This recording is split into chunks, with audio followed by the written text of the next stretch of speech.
नाव सांग पहिले वाड्या नाव सांग तुझ्या नाव सांग हांव मिलू मॅनेजीस हांव काबरालागे पॅकेज सप्लाय करता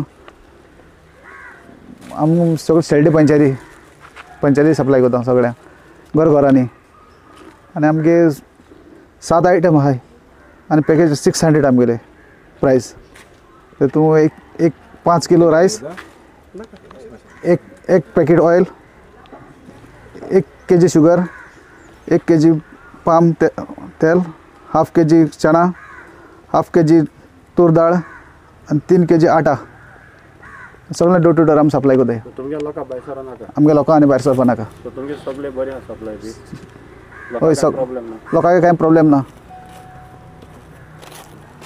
आणि तुमच्या किती रिस्पॉन्स आहे का किती प्रॉब्लेम कांय ना सध्या काय ना लोक बरो कॉपरेट करता हय हय